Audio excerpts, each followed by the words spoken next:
It's Aaliyah from the Song of the Winds. I hope you're doing really well. So in my recent videos, we've been talking a lot about lighting. So I wanted to continue on with that today and just talk you through some of the tips and tricks and lighting hacks that you can use on your own YouTube videos. And these tips are especially for small channels. So if you have got no budget or if you've got a very minimal budget, these are some ideas that can help you take it up to the next level without sort of spending too much money. Now I know that this can be a pretty controversial subject because a lot of people feel that you don't need to have any special sound or lighting equipment in order for you to make YouTube videos. So let me just preface this whole series by saying you do not need to have any specific sound or lighting equipment in order to make YouTube videos. And I'm in no way suggesting that this is the only way to do things. There are so many channels that are extremely popular that don't have any proper lighting or sound, that are clearly filming on their iPhone, that might be doing everything just through live, and they still have thousands of subscribers. Content is king, so if your content is really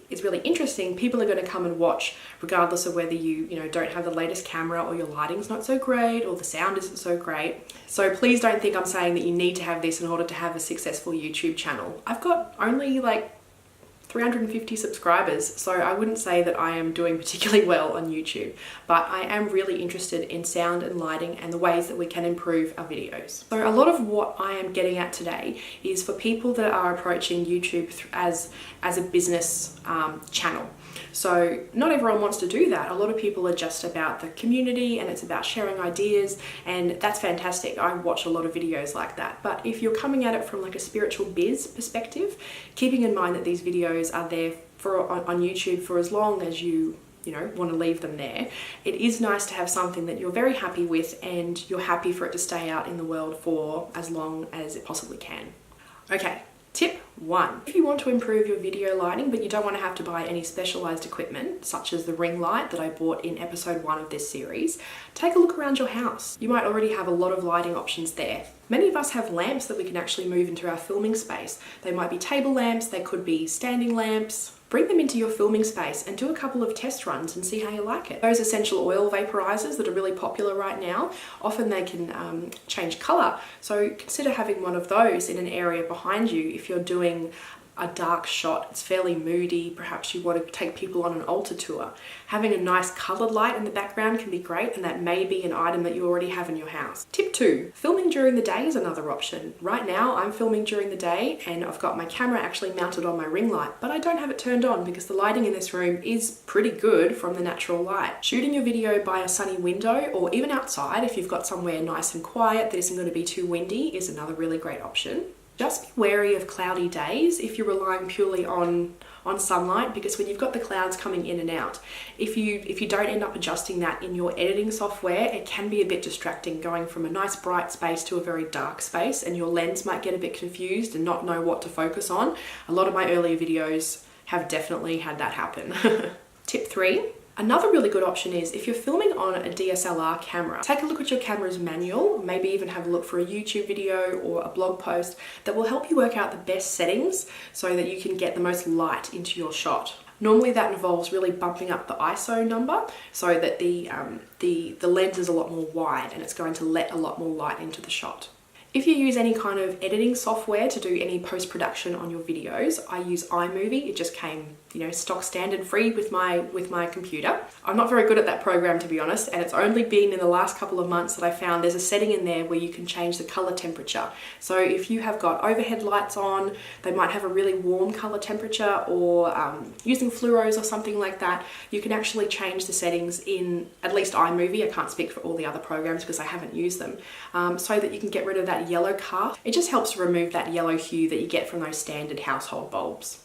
Tip 4, if you're crafty, you can always get some alfoil, some aluminum foil, and you can put that over cardboard and use that to actually bounce light around the room. So you might, if you're in a dark area, you might have that actually pointed facing at you so that the light from the window or some other light source is then directed onto your face. So there's lots of virtually free options that you can use. And tip 5, filming near a window is so great, but don't ever film with you standing in front of the window and the sun behind you, because you're going to be completely in shadow. You're not going to be able to make out anything except the the glare and the brightness from the window and nothing of you. So the better thing to do is actually have you facing the window and having the camera sort of in front of the window, if that makes sense, so that you're still getting all of that light, but you're not going to have that massive shadow cast with the light behind you. So there's my 5 tips about how you can improve your light in your YouTube videos.